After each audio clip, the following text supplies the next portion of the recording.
Now today we will discuss about product of vectors. ठीक है, तो वेक्टर्स की दो प्रोडक्ट्स होती हैं. First is dot product and second is cross product. ठीक है, डॉट प्रोडक्ट और क्रॉस प्रोडक्ट. तो हम फर्स्ट करेंगे क्या, डॉट प्रोडक्ट. ओके, आपको पता है कि ऑर्थोगोनल वेक्टर्स क्या होते हैं. ऑर्थोगोनल वेक्टर्स क्या होते हैं, अपने बुक से या कहीं से रीड किया होगा. ऑर्थोगोनल क्या है, हमें पता है 3 डायरेक्शंस हैं, 3D प्लेन है, 3D है ये डायमेंशन x, y और z. तो ये जो वेक्टर्स आपस में म्यूचुअली परपेंडिकुलर हैं, x y के परपेंडिकुलर है, y z के परपेंडिकुलर है और x जो है वो z के परपेंडिकुलर है. जैसे आपने 10th क्लास में ये फ्लेमिंग का रूल किया होगा, ये तीनों आपस में म्यूचुअली परपेंडिकुलर थे. वैसे ही ये x में i कैप डायरेक्शन है, y में j कैप डायरेक्शन होती है और z में k कैप डायरेक्शन होती है. अब सबको पता है. ठीक है, तो स्पेस में हम पोजीशन वेक्टर कैसे लेते हैं. जैसे ये हमारे पास एक्स वाई प्लेन है, इस केस में हम कोई भी वेक्टर जो है एक्स वाई जेड तीनों में कोई भी वेक्टर हम कैसे ले सकते हैं. हमने पहले भी बताया है आपको कि कोई भी वेक्टर ले लिया हमने आर वेक्टर, वो कैसे ले सकते हैं, एक्स आई कैप प्लस वाई जे कैप प्लस जेड के कैप. ओके, तो कोई भी वेक्टर्स जो हैं वो इस फॉर्म में रिप्रेजेंट करते हैं हम एक्स वाई जेड की फॉर्म में. ठीक है, तो डॉट प्रोडक्ट में क्या होता है, दो वेक्टर्स के, ये जो डॉट प्रोडक्ट है इसमें कोई भी वेक्टर हमारे पास ए है और कोई दूसरा वेक्टर क्या है, बी वेक्टर है. इसकी जो डॉट प्रोडक्ट होती है तो ये होती है डॉट प्रोडक्ट. डॉट लगाएंगे, ए का मैग्नीट्यूड डॉट बी का magnitude dot cos theta. Okay, और क्रॉस प्रोडक्ट जो होती है दो वेक्टर्स की, वो होती है ए क्रॉस बी. ए का मैग्नीट्यूड डॉट बी का मैग्नीट्यूड मल्टीप्लाई साइन थीटा. ये डिफरेंस है डॉट और कोस प्रोडक्ट में. ठीक है, एक में डॉट में क्या आता है कोस थीटा और क्रॉस में क्या आता है साइन थीटा. इसका जो आंसर आएगा आपका वो क्या आएगा, एक स्केलर क्वांटिटी. इसका जो आंसर आएगा वो क्या आएगा, आपका वेक्टर क्वांटिटी आएगा. तो क्रॉस प्रोडक्ट में दो वेक्टर्स की जो क्रॉस प्रोडक्ट है वो ऑलवेज एक थर्ड वेक्टर के इक्वल आएगी और वो वेक्टर क्वांटिटी ही होगी. इस केस में जो प्रोडक्ट है डॉट प्रोडक्ट वो एक स्केलर क्वांटिटी के इक्वल आएगी. जैसे हम एग्जांपल करते हैं, सबसे पहले तो आई कैप क्या है, यूनिट वेक्टर. ठीक है, डॉट जे कैप, सबसे पहले ये करते हैं.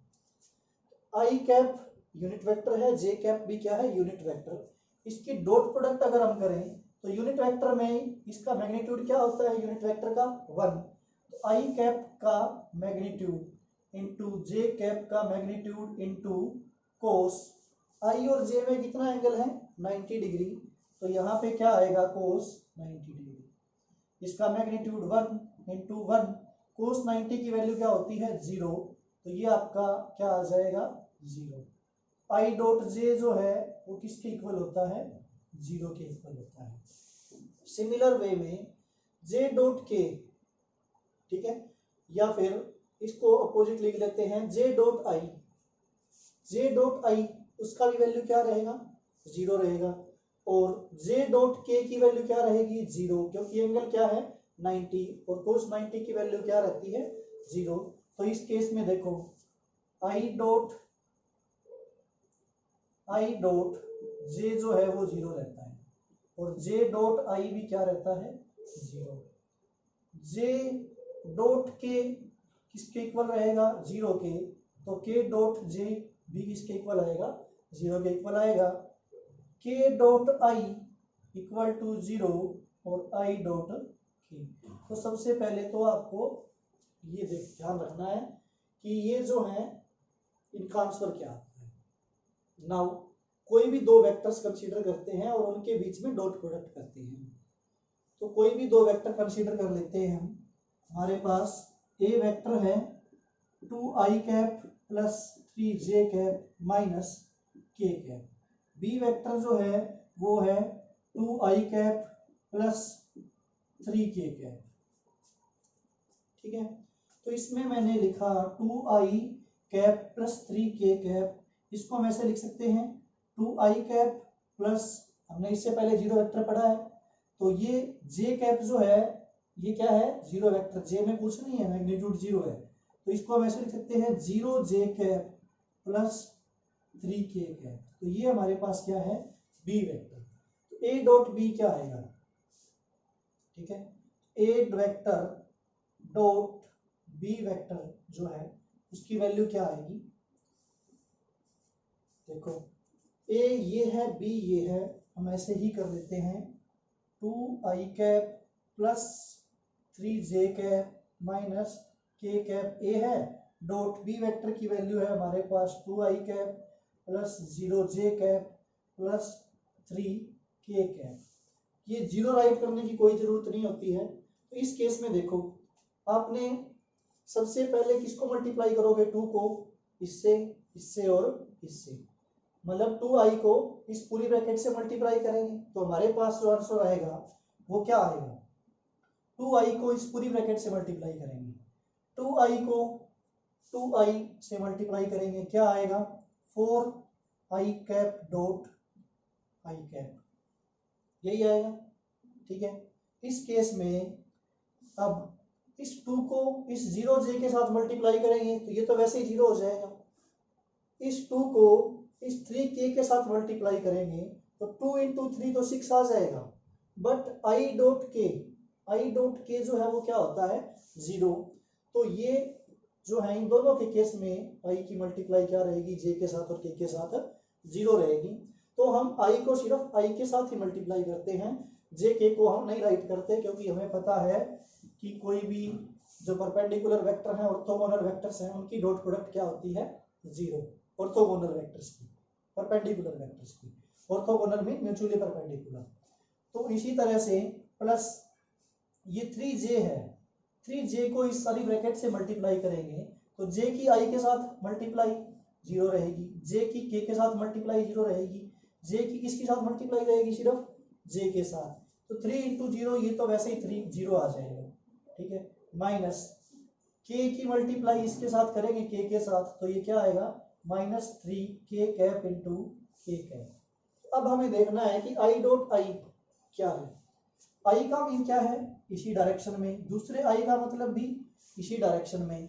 ठीक है, तो जैसे ये दो चीज है, इसमें एंगल कोई भी थीटा है, अगर मैं इसको इसके ऊपर ले आऊं तो एंगल डिक्रीज होके क्या हो रहा है, 0 डिग्री। ठीक है, i और i के बीच एंगल क्या होता है, angle between i cap and i cap क्या होता है, 0 डिग्री। ठीक है, जैसे ये 90 डिग्री एंगल है, ये डिक्रीज होता होता होता होता यहाँ पे 0 जो आ जाएगा, तो ये दोनों लाइन एक ही लाइन पे आ जाएंगी, तो पैरेलल के बीच एंगल क्या होता है, 0। तो इस केस में अगर हम i डॉट i ले तो क्या आएगा, i कैप, i वेक्टर का मैग्नीट्यूड दूसरे i कैप का मैग्नीट्यूड इनटू cos 0 डिग्री। इसका मैग्नीट्यूड क्या होता है, यूनिट वेक्टर का 1 1, cos 0 की वैल्यू क्या होती है, 1, तो आंसर क्या आएगा, 1। i डॉट i क्या आता है, 1, i डॉट i क्या आता है, 1। सिमिलर वे में j डॉट j भी 1 आएगा और k डॉट k भी क्या आएगा, 1। तो इस केस में यहाँ पे जो वैल्यू आएगी वो क्या आएगी, 4 इंटू 1 प्लस 0 माइनस 3 इंटू 1, तो ये आपका क्या आ जाएगा, 4 माइनस 3 इक्वल टू क्या आ जाएगा, 1। तो इनकी जो डॉट प्रोडक्ट है वो क्या आई है, 1 आई है। तो अगर हम ये इस फॉर्मूले में पुट करें डॉट प्रोडक्ट की तो क्या आएगा हमारे पास, देखो ए वेक्टर का मैग्नीट्यूड क्या है, ए वेक्टर का मैग्नीट्यूड क्या है, मैग्नीट्यूड का फॉर्मूला हम पहले कर चुके हैं, 2 का स्क्वायर क्या है 4 प्लस 3 का स्क्वायर क्या है 9 माइनस 1 का स्क्वायर क्या है 1 तो ये क्या आएगा √14। बी वेक्टर का मैग्नीट्यूड क्या आएगा 2 का 4 प्लस 0 का 0 प्लस 3 का 9, क्या रहेगा ये √13। तो अगर हम ये इस फॉर्मूले में पुट कर दें तो हमारे पास क्या आएगा a डॉट बी वेक्टर की डॉट प्रोडक्ट क्या आई है हमारे पास 1 आई है, तो ये आ जाएगी 1 equal to left hand side 1 है, a का मैग्नीट्यूड b का मैग्नीट्यूड, a का मैग्नीट्यूड √14 b का √13 √14 इंटू कोस थीटा। तो ये जो वैल्यूज है इनका अंडर रूट कैलकुलेट करके इस साइड ले जाके हम जो भी आंसर आएगा उसकी वैल्यू कोस की टेबल से देख सकते हैं, और ऐसे फॉर्मूले के यूज करके हम थीटा को क्या कर सकते हैं फाइंड आउट कर सकते हैं। कोस थीटा की कुछ ना कुछ वैल्यू आ जाएगी, इनको इस साइड ले जाएंगे तो, और टेबल से हम उसकी वैल्यू का यूज करके इसकी वैल्यू कैलकुलेट कर सकते हैं, थीटा की वैल्यू कैलकुलेट कर सकते हैं। तो सबसे पहले आपको करना है डॉट प्रोडक्ट। डॉट प्रोडक्ट बिल्कुल इजी है, इसमें कुछ नहीं है, बिल्कुल आसान है। आई की आई के साथ मल्टीप्लाई करो, जे की जे के साथ और के की के के साथ, जैसे एडिशन में किया था। तो ये डॉट प्रोडक्ट है आपकी। न्यूमेरिकल कर लेते हैं एक। कंसीडर करो फोर्स की वैल्यू गिवन है 2i cap plus 3j cap minus k cap. Displacement vector जो है, क्योंकि फोर्स और डिस्प्लेसमेंट दोनों वेक्टर हैं, तो डिस्प्लेसमेंट वेक्टर की वैल्यू जो है वो 2j cap plus 5k cap है। Calculate work done. Work done का फॉर्मूला आपको पता है, W equal to F dot S होता है, 9th क्लास में रीड किया होगा आपने, F S cos theta 9th class में रीड किया होगा आपने, ठीक है। तो ये हमने जो फॉर्मूला आपने 9th क्लास में रीड किया है वो यही फॉर्मूला अप्लाई कर रहे हैं। तो हमें वर्क डन कैलकुलेट करना है तो हम डायरेक्ट ही कैलकुलेट कर लेंगे। इसकी क्या करेंगे डॉट प्रोडक्ट, तो ये हमारा न्यूटन में है और ये किस में है मीटर में डिस्प्लेसमेंट। तो कैसे करते हैं, आई की आई के साथ मल्टीप्लाई करेंगे, क्योंकि आई की डॉट प्रोडक्ट जो है वो जे और के साथ क्या रहती है 0 रहती है। तो आई तो इसमें है ही नहीं, 0 आई है, तो इस केस में आई जो है वो क्या रहेगा 0, तो 0। और जे के साथ मल्टीप्लाई करेंगे तो 2 की मल्टीप्लाई करेंगे 3 के साथ, क्या आएगा 6, जे कैप इंटू जे कैप क्या आएगा 1 आएगा, 6 इंटू 1 6 प्लस -1 इंटू 5 क्या रहेगा -5 इंटू के कैप क्या रहेगा 1। तो ये क्या आंसर आएगा वर्क डन 1 न्यूटन मीटर। इसका आंसर क्या आ जाएगा 1 न्यूटन मीटर। इस तरह से हम वेक्टर्स की जो है वो डॉट प्रोडक्ट करते हैं। तो आप कहीं से भी डॉट प्रोडक्ट के न्यूमेरिकल्स जो हैं वो यूज कर सकते हैं, बुक से कर सकते हैं। और एक और न्यूमेरिकल हम कर लेते हैं, मैं आपको बता देता हूं आइडिया, और आप जो है वो बुक से या कहीं से भी वो आप कर सकते हैं डॉट प्रोडक्ट का न्यूमेरिकल। क्या है डॉट प्रोडक्ट का न्यूमेरिकल, देखो कोस थीटा आता है डॉट प्रोडक्ट में, ठीक है। तो कोस 0 डिग्री पे वैल्यू क्या होती है 1, कोस 90 डिग्री पे वैल्यू क्या होती है 0, कोस 180 डिग्री पे वैल्यू क्या होती है -1, ठीक है। तो देखो अगर दो वेक्टर्स हैं ए वेक्टर और बी वेक्टर, ए वेक्टर और बी वेक्टर जो हैं अगर वो परपेंडिकुलर हुए तो थीटा की वैल्यू क्या होगी उसमें 90, तो डॉट प्रोडक्ट जो है वो क्या आएगी 0 आएगी, ठीक है। फॉर्मूला पुट कर देंगे, ए वेक्टर का मैग्नीट्यूड बी का मैग्नीट्यूड कोस 90। अगर वो परपेंडिकुलर हुए तो कोस 90 की वैल्यू 0 यूज करके हमें डॉट बी की वैल्यू क्या आएगी 0 आएगी। तो इस केस में ए वेक्टर डॉट बी वेक्टर जो है ए का मैग्नीट्यूड ए से बी कोस 90 डिग्री, तो इसकी वैल्यू क्या होती है 0, तो आंसर क्या आएगा 0। इसका मतलब ए डॉट बी वेक्टर क्या आएगा 0। तो अगर हमें कोई दो वेक्टर्स गिवन है, क्या है हमें दो वेक्टर्स गिवन है और बोले हमें कि show that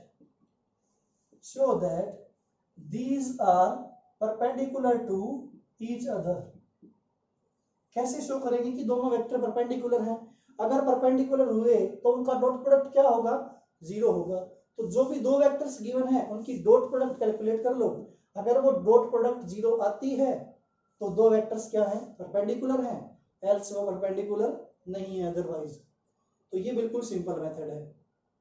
okay, now 0 degree का मीन्स क्या है, पैरेलल। अगर दो वेक्टर्स को पैरेलल प्रूव करना है हमें, ठीक है, तो उसमें क्या है, एंगल क्या रहेगा, 0 डिग्री। तो cos 0 डिग्री की वैल्यू क्या रहेगी, 1। तो अगर a डॉट बी की मल्टीप्लाई, अगर हम इस केस में देखें, दो वेक्टर्स हमें गिवन है और हमें क्या बोले, सेकंड क्वेश्चन क्या है हमारे पास, show that these two vectors are parallel to each other. अगर वो पैरेलल होंगे तो क्या केस करेंगे हम, परपेंडिकुलर के केस में ये है a डॉट बी 0 प्रूव कर देंगे। पैरेलल के केस में क्या होगा, थीटा की वैल्यू तो 0 रहेगी। हमें पता है अगर वेक्टर्स पैरेलल हैं तो a डॉट बी जो है वो क्या आएगा, a का मैग्नीट्यूड इंटू b का मैग्नीट्यूड इंटू cos 0 की वैल्यू 1 होती है। तो ये किसके इक्वल आएगा, सिर्फ a इंटू बी का मैग्नीट्यूड। तो हम क्या करेंगे, जो a का मैग्नीट्यूड है वेक्टर का, जैसे इसका मैग्नीट्यूड कैलकुलेट कर लेते हैं, 2 का स्क्वायर 4 प्लस 9 प्लस 1 का अंडर रूट, आपको पता है। तो दोनों का मैग्नीट्यूड कैलकुलेट कर लेंगे, ए का और बी का, उनकी मल्टीप्लाई कर देंगे। तो ये हमारे पास जो है वो राइट हैंड साइड आ जाएगी ए डॉट बी, ठीक है, और लेफ्ट हैंड साइड में डॉट प्रोडक्ट कर लेंगे। अगर दोनों इक्वल आती हैं तो दोनों वेक्टर क्या है, पैरेलल हैं। ये हम इस मेथड से भी कर सकते हैं, ठीक है, तो वो आगे डिस्कस करेंगे। तो फिलहाल के लिए यही है, अगर इनकी डॉट प्रोडक्ट इनके इंडिविजुअल जो मैग्नीट्यूड है उनकी प्रोडक्ट के इक्वल आती है तो वेक्टर्स क्या है, पैरेलल है। अगर एंटी पैरेलल हो मतलब थीटा क्या है, 180। थर्ड केस में क्या है, अगर ये वेक्टर क्या है तो शो क्या करना है हमें, एंटी पैरेलल। एंटी पैरेलल में वैल्यू क्या आती है cos थीटा की, -1। तो हम क्या करते हैं, तो ऐसे ही होगा, इसकी वैल्यू जो -1 आएगी तो इस केस में क्या होगा, जो दोनों का मैग्नीट्यूड है उसकी प्रोडक्ट ले लेंगे राइट हैंड साइड में और ए डॉट बी की डॉट प्रोडक्ट कर लेंगे। अगर ये डॉट प्रोडक्ट इसके माइनस के इक्वल आती है तो ये दोनों वेक्टर्स क्या हैं, एंटी पैरेलल हैं, एल्स ये एंटी पैरेलल नहीं है। तो ये तो बिल्कुल सिंपल इजी क्वेश्चंस थे। आगे हम करेंगे क्रॉस प्रोडक्ट के क्वेश्चंस। ओके, आज के लिए इतना ही। नेक्स्ट लेक्चर में हम क्रॉस प्रोडक्ट करेंगे। तब तक आप डॉट प्रोडक्ट के जितने भी न्यूमेरिकल्स हैं या जो भी आपकी कंफ्यूजन है वो आप दूर कर लीजिए।